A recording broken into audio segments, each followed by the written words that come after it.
So, good evening, students.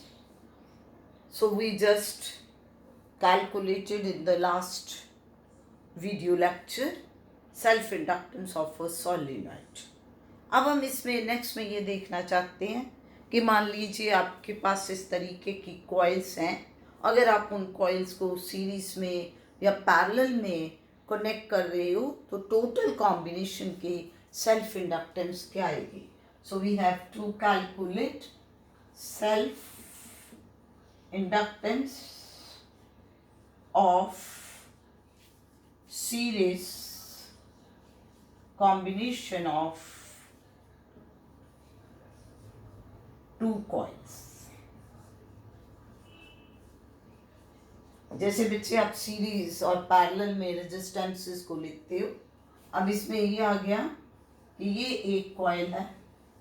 Let us से इस coil की सेल्फ इंडक्टेंस की वैल्यू है L1, जो कि किस पे डिपेंड करती है, उसकी length, area of cross section, number of turns per unit length पे.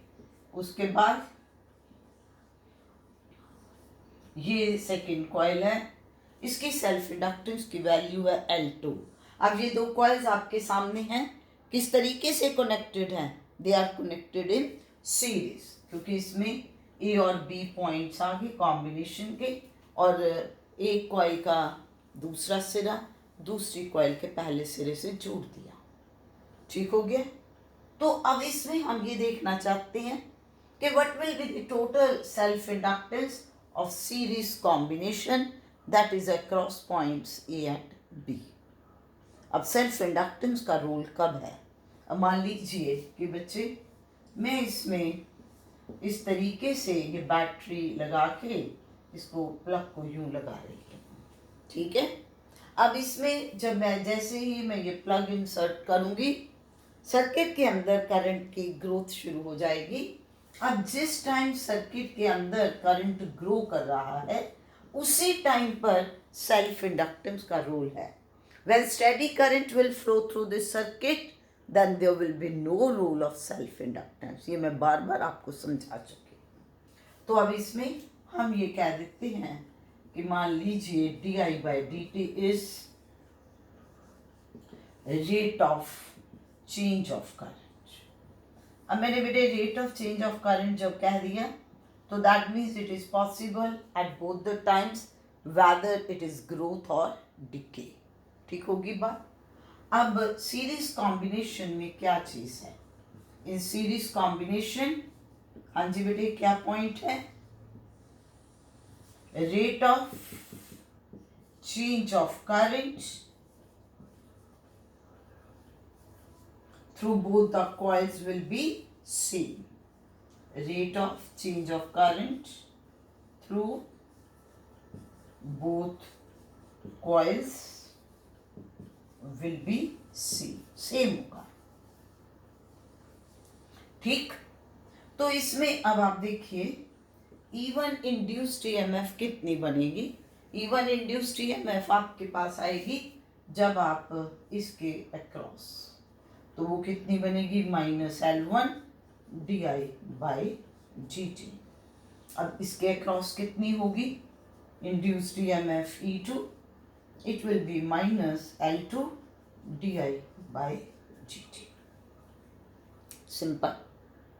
अब उसके बाद देखिए कि अगर मैं ये ले लूं कि L is the total self inductance of series combination,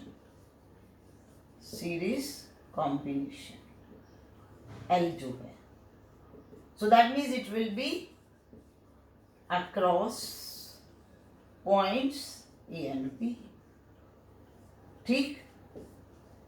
तो फिर टोटल इंड्यूस्ड EMF कितनी बनेगी, total induced EMF across points A and B, जो कि सीरीज कॉम्बिनेशन के पॉइंट्स हैं E, तो that will be -L di by dt. क्योंकि देखो बेटा मैंने अब ये कह दिया कि टोटल कॉम्बिनेशन की सेल्फ इंडक्टेंस L है और rate of change of current di by dt है, तो L into D I by D T क्या बन गया, इंड्यूस्ड ईएमएफ। तो अब इसके बाद देखो सीरीज में rate of change of current will be same because same amount of current is flowing through both the coils. इसमें बच्चे सीरीज में ईएमएफ क्या होती है, एड अप होती है। तो that means in this case E will be equal to E1 plus E2. तो minus L di by dt is equal to minus L1 di by dt minus L2 di by dt minus L di by dt। इसमें बच्चे minus D I by D T common निकाल लो, अंदर आ गया L1 plus L2, minus से minus cancel हो गया, D I by D T से D I by D T cancel हो गया। तो what are you getting, you are getting L is equal to L1 plus L2। तो अब अगर आप ध्यान से देखें तो you are getting the same result as in case of series resistance combination. तो बच्चे देखो जो बेसिक लॉजिक है वो तो सेम रहना है। ईएमएफ क्या है, EMF is the potential difference. अगर यहाँ पोटेंशियल डिफरेंस E1 है, यहाँ E2 है, तो टोटल कितना बन गया, E1 प्लस E2। तो इस तरीके से हमने इसमें फाइंड आउट कर लिया। तो जितनी दैट मीन्स हम इसमें अब क्या कह सकते हैं कि when number of coils are connected in series, the number of coils are connected in series, then self inductance of series combination is the sum of, किसका sum है, is the sum of self inductance of individual coils। ठीक हो गया। Self inductance of series combination is the sum of self inductance of individual coils। तो ये आपके पास इसमें था about series combination। अब इसके बाद हम इसमें लेते हैं self inductance of parallel combination। Self inductance of parallel combination. Parallel combination में कैसे कैलकुलेट करें, देखिए इसमें ये एक कॉइल है, इस कॉइल की सेल्फ इंडक्टेंस की वैल्यू है L1, ये हमने इसमें दूसरी कॉइल ले ली, इसकी वैल्यू है सेल्फ इंडक्टेंस की L2। ठीक हो गया। इस तरीके से दो कॉइल्स हैं। पैरेलल में कब होंगी, when one end of each coil is connected eight one point and other and is connected eight other point. तो ये आपके पास कौन सा कॉम्बिनेशन बन गया, पैरेलल कॉम्बिनेशन। ठीक होगी बात। अब अगेन लेट अस से, अब देखो बच्चे एक चीज याद रखना कि अगर आप इसमें बैटरी लगाओगे, डीसी सोर्स लगाओगे, तो आप सेल्फ इंडक्टेंस की बात कब करोगे, एट टाइम ऑफ मेक और ब्रेक द सर्किट। या फिर आप इसमें यहाँ पर मान लो कि आप इसमें at the time of make या ब्रेक नहीं करना चाहते, तो फिर आपको क्या शो करना होगा यहाँ पर, एसी। क्योंकि अगर आप यहाँ पर एसी लगा रहे हो तो उसमें हर मोमेंट पे करंट की वैल्यू चेंज हो रही है। समझ गए मेरी बात, इस चीज़ का ख्याल रखना है, क्योंकि स्टडी करंट के टाइम पर सेल्फ इंडक्टेंस का कोई रोल नहीं रहता। अब इसमें पैरेलल कॉम्बिनेशन में क्या, अब देखो वैसे ही अगर आप प्रैक्टिकली देखो कि करंट वेरी करेगा। अब मान लीजिए कि यहाँ पर करंट है और मैं ये कहती हूँ कि D I by D T is the rate of growth of current या rate of decay of current, यानी कि rate of change of current. तो जैसे ये करंट यहाँ पर पहुँचा, अगर आई करंट है तो it is dividing into I1 and I2। तो मैं ये कहूँगी इसमें कि D I by one by D T इसमें से गया और di2/dt इसमें से गया, तो यहाँ से आके यहाँ फिर ये di/dt आ जाएगा। तो दैट मीन्स कि पैरेलल कॉम्बिनेशन में जो इंड्यूस्ड ईएमएफ है दैट विल बी सेम। इसमें वेरी क्या कर रहा है, करंट का फ्लो, और ये करंट क्या है, वेरिएबल है, इसलिए इसमें किस चीज़ का वेरिएशन है, rate of change of current की। तो जैसे आप रेजिस्टेंस में सोच रहे थे आपने उसी तरीके से इसमें सोचना है। तो इसमें अब हम क्या कह रहे हैं कि E is the induced EMF developed across series combination, across parallel combination. So it will be induced EMF across points A and B. तो नेचुरली अब दोनों कॉइल्स A और B के अक्रॉस हैं, तो it will be induced EMF across each coil. चलो clear होगी बात। उसके बाद सेकेंड पॉइंट अब इसमें क्या कहते हैं कि di/dt is the total rate of change of current which will be equal to di1/dt plus di2/dt। Parallel में करंट डिवाइड हो रहा है, ठीक होगी बात। As I is equal to I1 plus I2, मान लो बच्चे कि जो टोटल करंट I है that is I1 plus I2, तो यहाँ से आप क्या लिखोगे, यही बनेगा ना, एंड यू विल डिफरेंशिएट।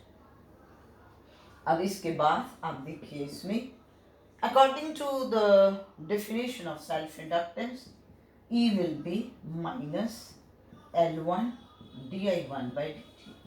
अगर आप बच्चे ये कॉइल ले रहे हो, इसमें सेल्फ इंडक्टेंस इज L1, इसमें rate of change of current is di1/dt, तो E किसके बराबर आ गया, minus L1 di/dt। It means आप इसमें आप इसको ऐसे भी लिख सकते हो, then E is L1 di1/dt, या आप इस साइन को साथ में लेके चल लो, सो दैट हार्डली मैटर्स, इसमें कोई फर्क आपके पास नहीं पड़ेगा। तो यहाँ से di1/dt की वैल्यू आपके पास क्या आ गई कि magnitude of induced EMF divided by L1। Now similarly second coil में से देखोगे तो magnitude will become L2 di2/dt। So that means what is di2/dt? It will be E/L2। ठीक हो गया। तो अब जो कॉम्बिनेशन है पैरेलल कॉम्बिनेशन, मान लीजिए कि इस टोटल की सेल्फ इंडक्टेंस की वैल्यू है L, तो आपके पास ये क्या आएगा, L into di/dt। So that means di/dt is E/L। ठीक हो गया। Now you can put values of di/dt, di1/dt and di2/dt in equation number 1। तो क्या बनेगा बच्चे, E/L is equal to E/L1 plus E/L2। ये कैंसिल हो गया, that mean you are getting 1/L is equal to 1/L1 plus 1/L2। तो यही तो तुम पैरेलल रेजिस्टेंस कॉम्बिनेशन में लेते हो। तो इसमें आपके पास अब क्या आया है कि when number of coils are connected in parallel, then reciprocal of combined self inductance of combination, reciprocal of self inductance of parallel combination is equal to sum of the reciprocal of inductance of individual coils। तो इसलिए अब ये मैंने आपको करके दिखा दिया, आपको आ भी सकता आर्टिकल, लेकिन अदरवाइज अब आपने ये लर्न कर लिया इसमें से कि भाई उसी तरीके से आपके पास इसमें फॉर्मूला लगने हैं जिस तरीके से आप सीरीज और पैरेलल रेजिस्टेंस कॉम्बिनेशन ले रहे हो, वही लॉजिक है। उसी तरीके से we are talking about potential difference and current. सिर्फ फर्क क्या है कि यहाँ रूल आई करंट की बजाय rate of change of current का है। अब आपको अगर ये क्लियर हो गया, अब आप इस प्रॉब्लम को सॉल्व करिए। प्रॉब्लम क्या है? This coil is of 2 Henry and this coil is of 3 Henry. उसके बाद नीचे this coil is of 10 Henry. तो आपके पास ये हो गया कॉम्बिनेशन ए और बी। तो you have to calculate self inductance of combination. कैसे करेंगे? अब आप यहां पर देखिए, ऊपर देखिए 2 Henry and 3 Henry, these two are connected in series। तो ये टोटल कितना बन गया? आपने अभी देखा है, एडअप होंगे 5 हेनरी। सो दैट मीन्स कि अब मैं 2 और 3 की बजाय यहाँ पर लिख देती हूँ 5 हेनरी, और यहाँ पर ये कितना है 10 हेनरी, और ये पॉइंट्स आगे ए एंड बी। तो अब एल क्या बनेगा? अब आप देखो बेटे, ऐसे लिखोगे ना, 1/L is 1/L1 plus 1/L2। अब अगर 2 हैं, L1 L2 LCM आ गया, तो it will be L2 plus L1। तो L को आप क्या लिख सकते हो? आप ये लिख सकते हो। मर्जी है, सीधा वहां से भी कर लूँ। तो अगर ऐसे लिया तो L कितना बन गया? 10 into 5/15। तो your answer will be 10/3 henry. So इस तरीके से आपको कोई भी प्रॉब्लम सॉल्व करनी आ सकती है। So clear? So this is all about series and parallel combination of the coils. So please comment in comment box, like, share and subscribe. Thank you.